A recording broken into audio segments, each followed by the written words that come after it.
Ladies and gents, today's tactic is absolute proof of why you need to get your hands into a squad and into the tactic itself match by match to get a much better result.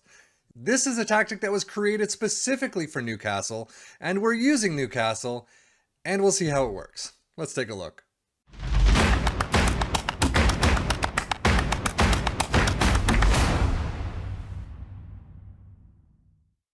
Yes, ladies and gents, we are switching up the teams. We are doing Tottenham, Wolves, and Newcastle this time around, and specifically, this is a Newcastle tactic. Let's get into the tactic itself. You can see how they finished, but it is the Newcastle 4-3-3 Magisk Mogens. I have no idea what that means, but we have information on the Steam Workshop, which is where I got this from, which is fantastic. So as you can see, it is a balanced mentality. I have no idea what kind of tactical style this is. But it is a 4-3-3, and it shows you in the description of how to kind of play it little by little. So mentality is set to balance, but you can go to offensive if you're down by 2 goals, if they get a red card, if you're up by a little. So they tell you that at the start of the save, you get a couple of good center backs, but you might need a couple more.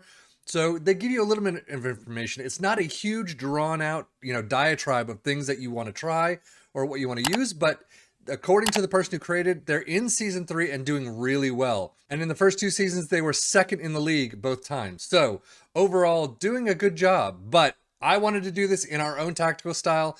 As you can see, let's go back to the table. We are using, again, Tottenham, Wolves, and Newcastle. And sadly, plug and play, Newcastle did not work at all for this. Newcastle lie in 13th with 13, 6, and 19 with 45 points.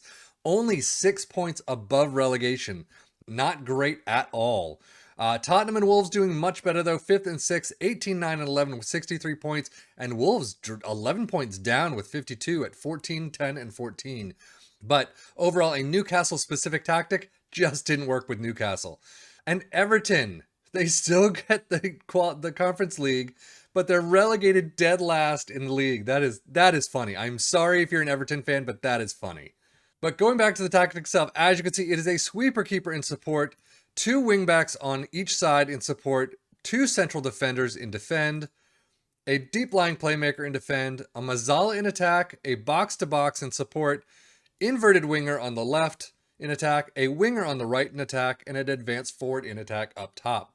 In possession, attacking with his standard, everything is standard. Passing directness is shorter, tempo slightly higher, mixed crosses, work the ball into the box. In transition, counter press, counter, distribute quickly, distribute to the fullbacks and the center backs, and take short kicks. And then out of possession, high press line of engagement, higher defensive line, trigger press more often, and prevent short goalkeeper distribution. No opposition instructions, and that is it. As you can see with Tottenham starting out, first 2 matches were fantastic. 3-1 over Aston Villa and West Ham, and then just losing out by not much at all. Overall, a spotty first couple of months, but then you get into a fantastic October, and look at all these matches. That is a hell of a lot of matches. Only losses against Liverpool 0-1, and then a draw against Brentford 2-2. So finishing out the Champions League Group G, you could see they did have a fantastic run in the Champions League so far. EFL Cup 3rd round, Burton Albion, Everton 6-2. But coming back, winning against Wolves in the EFL Cup 4th round, so the Wolves dropped there, losing out against Wolves in 1-2 just a couple days later, and then having a fairly spotty end of the run. January, February wasn't too bad with only 2 losses. March was a little spotty. April was fantastic. You can see they continued their run in the Champions League to Man City, unfortunately.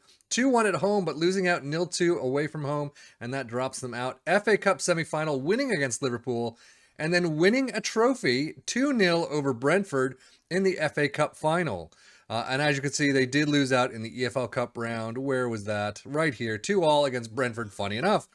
I mean, FM just likes to throw the same team at you over and over and over again.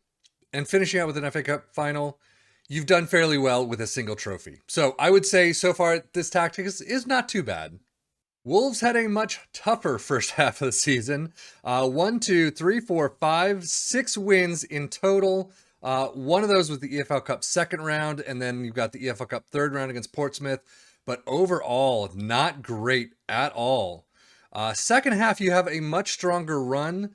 You got undefeated from this Portsmouth match all the way through Fulham, and then a Tottenham loss. There you go. And then a Tottenham win right after. But A couple of, not a great start to April, but a fantastic finish. And then overall, a fantastic May. So doing okay in the second half. That first half really hurt, though, from Bournemouth all the way down to Brentford, and a Leicester loss in there as well as Liverpool.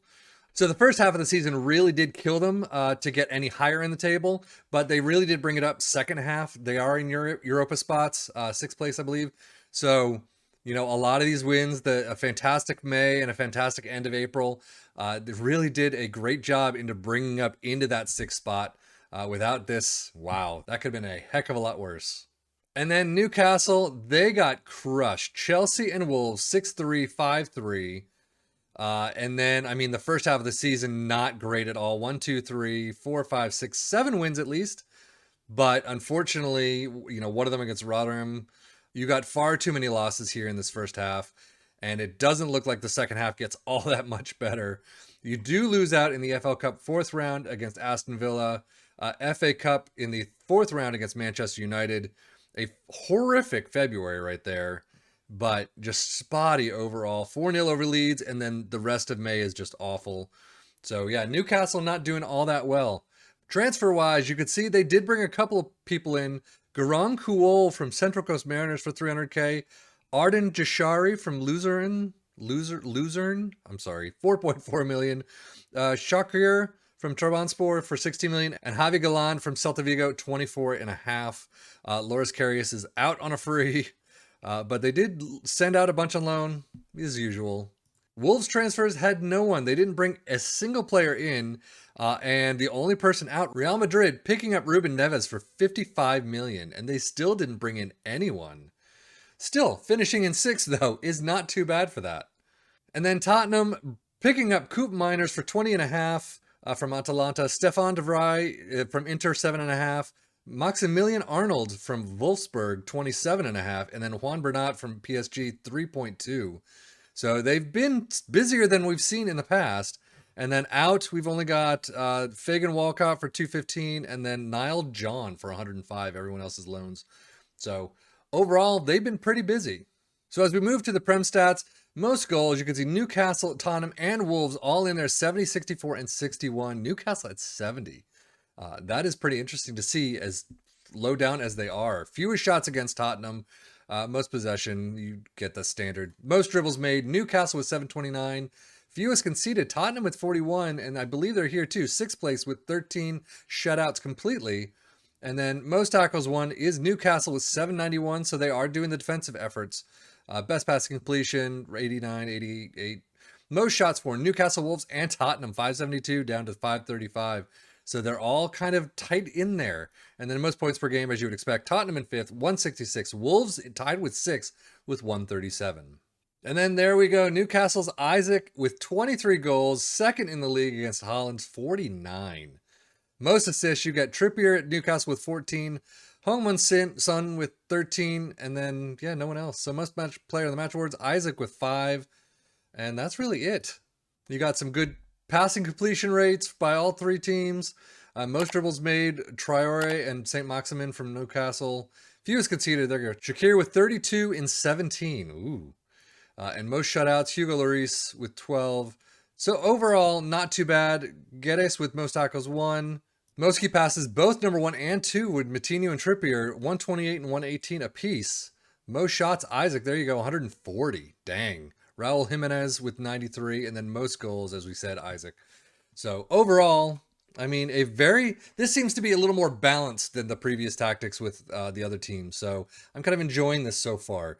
But Tottenham's player stats for the entire season, Harry Kane with 29 goals, Bissouma with 716 highest average rating, Son with 17 most assists, and then Bissouma, Richarlison, and Harry Kane with 4 player of the match awards apiece. Wolves, Raul Jimenez with 15 goals in total, 723 for Traore, highest average rating. That's pretty good. Most assists, Moutinho with 10. And then most player of the match awards, Mateus Nunez with 4. And then he's off to Real Madrid. And that was 4 player of the match awards for the first half of the season, and then nothing for the rest. That's pretty tough for the rest of the team. And then finishing out for this tactics namesake, Newcastle, top goal scorer as always, Alexander Isaac with 27 goals. Highest average rating with Isaac, 722. Most assists, Trippier with 14. And most player of the match awards, 7 with Isaac. So overall, players are doing fairly well, but plug and play tactic did not work at all for Newcastle. It worked as you would expect for Tottenham and Wolves. Tottenham you'd expect somewhere up in the top 6 or thereabouts. Wolves I think are pretty much up there as well. Newcastle should have been up there, but unfortunately it did not work.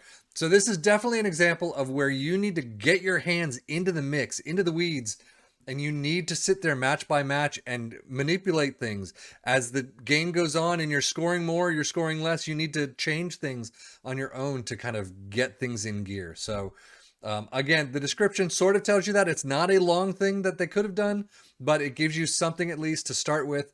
And then, yeah, take it, use it for what it's worth, try it out and see how it works. Let us know. But definitely not one to just plug and play and then do your own thing on the side. But anyway, that's it for me, Sapien FM, for the Football Manager blog channel, saying thank you as always for watching. Take care and enjoy.